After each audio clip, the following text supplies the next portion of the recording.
Hi everyone, welcome back to the channel. I'm Luisa. And I'm Michael. And we're Retired Life Mexico.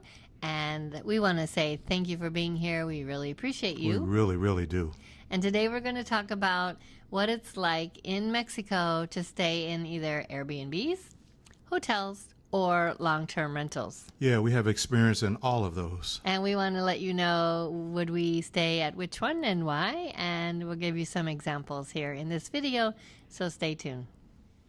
We have traveled all over Mexico, not everywhere exactly. Not everywhere, but we hope to travel more. And we are getting a lot of experience with hotels. So first we'll talk about hotels and why we like hotels, Michael. I really like the hotels because they're centrally located, and I love the fact that there's security and somebody at the front desk 24/7. Also, I like the housekeeping. In Mexico, they clean daily. In the States, not so much. Yes, so we have found that to be true. And what we also like about hotels is there's a friendly person around all the time. All the time. So if you have a question or a concern, you just go down to the desk and say, help. They'll address it. They also have lots of good ideas about what to see in the area and where to go. So I think hotels, that's the good about them. But that's the really good thing about them. We're going to talk about the bad. Hang on. When we talk about bad, we don't really mean bad. We just mean inconvenient. And the first inconvenience is if you stay more than a couple nights, the price really goes up. It really does, especially 3 and 4 weeks. Right. And so if you're going to stay long term somewhere, hotels might not be the place for you because, first of all, hotels oftentimes don't have kitchenettes, right? Right. That's what we found. Limited, maybe a little small coffee maker. And maybe a small refrigerator. Yeah, mini and fridge. Also a microwave if you're lucky. Yeah. But that kind of hinders your cooking, right? Right. They may offset it by having a little breakfast and down in the lobby area. Right, they do. And some of the hotels that we've stayed in where we pay points, we have found that they have a breakfast, which is decent. Yes, decent. Okay, but the other thing that you don't like about hotels is what? I particularly get annoyed at the check-in times. You check in at 3 p.m. and you got to be out the next day or whenever you're checking out at 11 a.m. That's not fair. In this video, we are reviewing the Holiday Inn Express in Cuernavaca, and we stayed there for 4 nights on points, so that was a good thing. Yeah, it was. What did you think of the hotel? So the best thing for me was their breakfast bar. They had a full breakfast bar. It had fruit, vegetables. It had chilaquiles, which I enjoy. It had frijoles and pancakes if you wanted that. And then for folks who are omnivores, they had bacon and eggs and things like that. Yeah, and they had coffee and juices. And you can see in the video at the end of this section that there were some young men who were participating in the Pan American that was fun. Volleyball tournament. Yeah. These really tall young men. And it was really fun seeing them chow down on that breakfast bar. Yeah, and the other thing about that location is they have beautiful pools right outside. This is the view from our window on the 5th floor. There's 7 floors here apparently. We are in the south end of Cuernavaca. We'll give you some more tips about what to see and do around here later. This is a nice, sweet upgrade they gave us for being Platinum Elite members here in Cuernavaca. Nice king-size bed. Looks like they have lots of plugs on the side here. Let's check.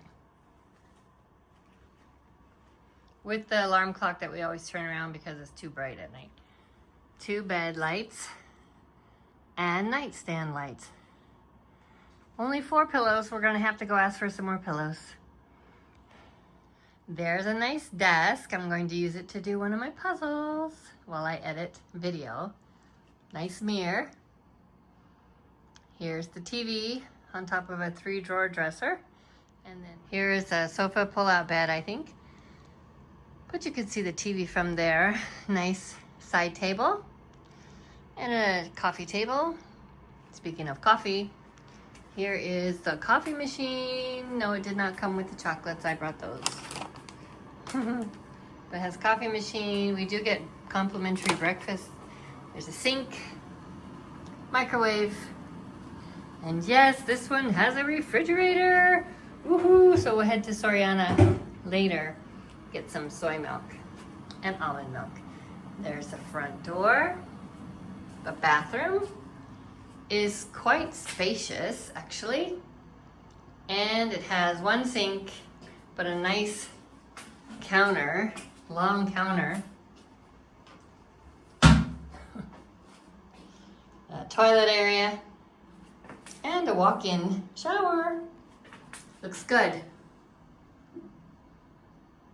With body wash and nice big counter here. Body wash and body lotion. Hair dryer. One of those mirrors that we don't really like to look in because it's too close up. And here is the closet. It's kind of a small closet. It opens up like a door, not sliding, but it has a safe up here and places to hang. Ironing board, iron, and yes, all of my white shirts. If I hang them quickly, I don't have to iron them. Here's the view from this direction. I think it feels bigger than a cruise ship cabin, don't you, Michael? Oh, absolutely. It's bigger than a cruise ship. Bigger than a cruise ship. No balcony, however. That's our Holiday Inn here in Cuernavaca. 4 nights on points. So you get 3 with a 4th night free. However, this hotel was not near the center. No, it wasn't. It was in an industrial area, actually. Because we did walk around looking for places. Yeah, we did. There was a Guadalajara pharmacy, and there's a Soriana. Yeah. And we walked back from the center several times. Yeah, I enjoyed the walks, but it is a little bit industrial. And Cuernavaca is hilly. So walking up to the center, Up and down. that would have been up. So when we were in the center, we would walk back to the hotel. Right. And that was fine. But Uber is very inexpensive in Cuernavaca, so that was not a problem. However, I like this hotel. However, Me too. on points, it was a good deal. Holiday Inn is an IHG property. Right. Those are good. But I don't really think we would stay there for more than 3 or 4 days. No, I think that was the max. And again, it was a nicely well-kept hotel. Okay. Next, we're going to talk about Airbnbs and our experience staying there. Yeah. We've had lots of different experiences with Airbnb. So what's the good about them, Michael? So the good is it's your condo. I love to cook. All of them come with a kitchen, not well supplied, but at least you have some place you can cook your meals. I also like the idea that they have a washer and dryer. And generally speaking, parking, we don't drive, but people love the parking in these places. And the other thing I enjoy about them is you get a little bit more room. Well, that's because we picked those with a little more room. Yes, you have did. to be very careful when you are reading the reviews. And it seems like a lot of the Airbnbs here in Mexico have full beds. They don't do queen, they don't do Right. king. So you have to really check to see what kind of a bed arrangements there is. But also, Michael keeps saying condo. We've stayed in casitas. We've stayed in little That's houses. true. It's a variety of places, so you really have to check. We have some cons about Airbnbs, and what are those, Michael? Yeah, so initially, we've had hard times getting into the Airbnbs, and I don't understand that. We had to get a worker off the street who had a private number to get in one of them, even though we'd given these people our money. Well, we already told them what time we were coming to. That's happened just a couple of times. Right. We've also been locked into Airbnbs. We had a situation where the electricity went out and the gates were locked. Thank goodness there wasn't a fire or something like that. That was scary. Well, there was a lady there that was able to show us the manual getting rid of or opening the door so we Right. could get out of the parking garage. Yeah. Another one for me, again, I enjoy cooking, and they mostly are very limited supply of utensils and spices and things like that. Some other things that are a little bit of a con in the Airbnb section is the fact that you have, like Michael said, the kitchen in Mexico is not always supplied well. So That's we're right. missing spices, missing pots and pans. We've had to go find somebody to clean out the coffee pot because it was full of Yes, mold. They were able to get us a new coffee Yeah. pot for that.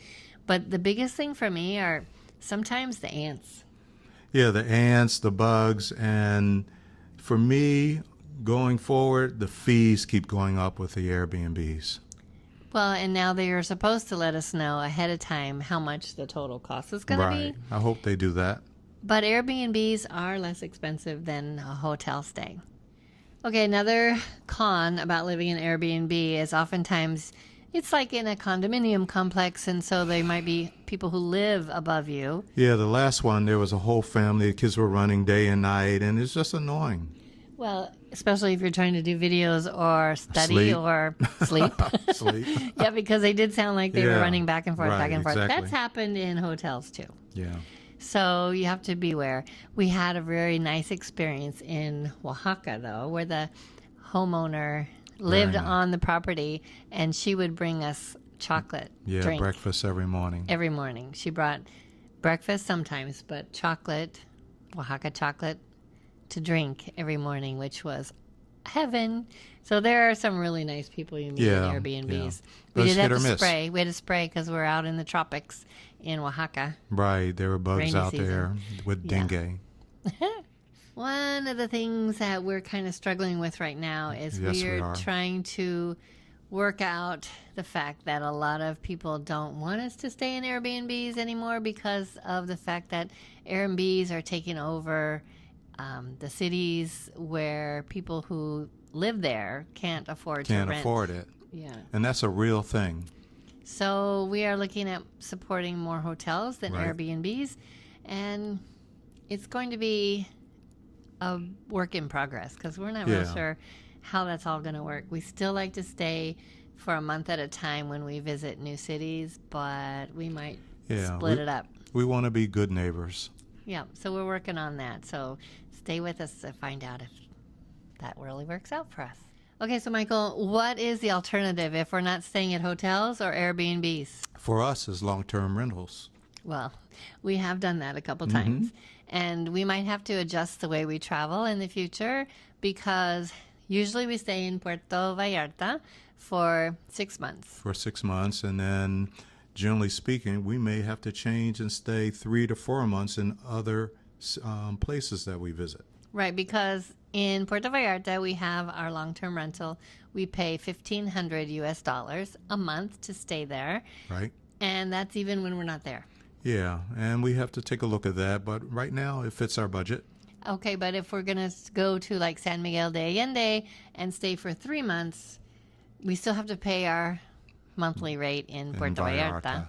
But it might lower our costs in San Miguel to stay 3 months. Right, exactly. So We rented a place in Lake Chapala yeah, for 3 months because after the Airbnb we were in had too many ants. Oh, and that coffee pot thing. in the coffee pot. Yeah, After 2 weeks, we were like, ooh, we got to get Enough, out of here. yeah. So I checked on Facebook Marketplace, and I was able to find a rental, a one-bedroom. This was an apartment. 1 bedroom, 1 bath, nice kitchen. Big kitchen. Washer and dryer, and we only paid $700 a month. and it was a good experience in that city. Yeah, it was I 3 months. enjoyed it, yeah. That was really a great thing. So you can look on Facebook Marketplace or in any of the Facebook groups and see what else you can find to get a long-term Right. rental. And we might be doing that in the future. Yeah, we'll see. Okay, so now we're going to talk about the cons of having a long-term rental. Yeah. Well, first of all, you're paying for it when you're not there. When you're not there, And we know a lot of people in Puerto Vallarta who do that. They're snowbirds. They come down from Canada or from the U.S. for the winter, but they rent their place out all year, All year so that they long. can have it when they come back. So, yes, you're paying double. yep. But it gives you know what you're coming back to, and that's wonderful.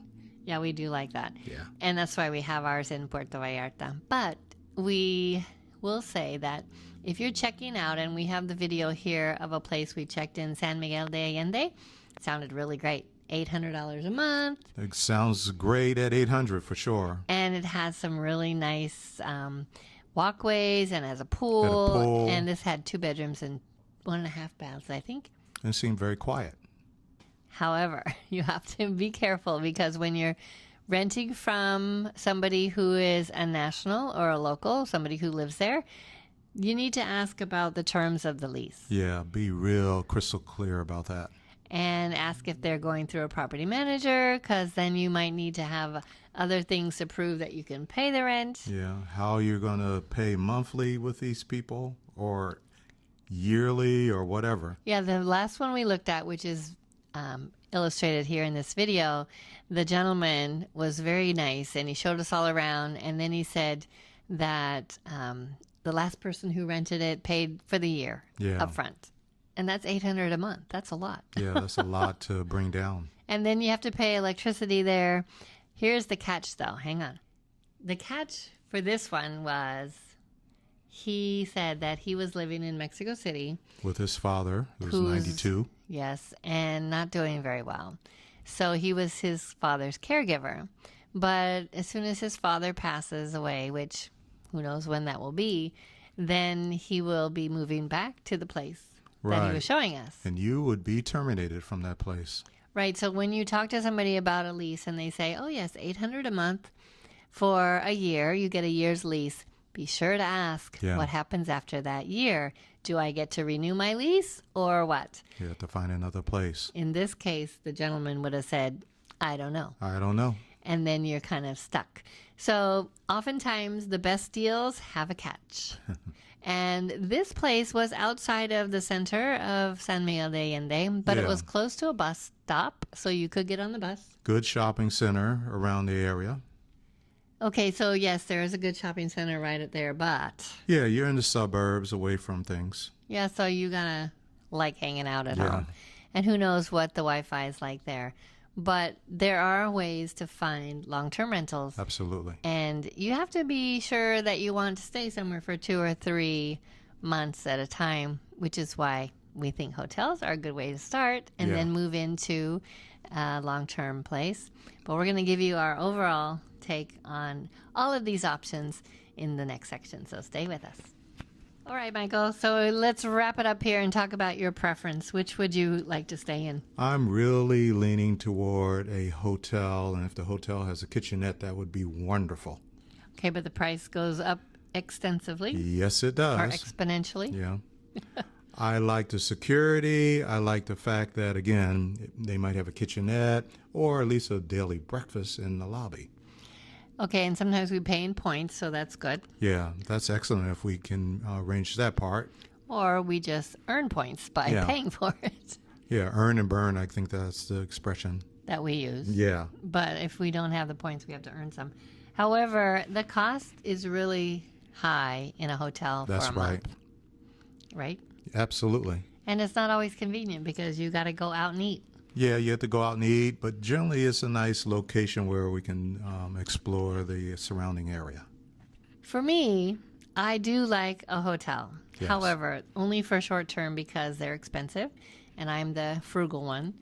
So I like to look into a hotel like the one in Oaxaca was wonderful because it has a kitchenette. And we'll be going back there. And we only stay like 10 days. Yeah. So that is about $1,000 for those 10 days, but it has a kitchenette. But in Oaxaca, we really eat in the local food because it's wonderful.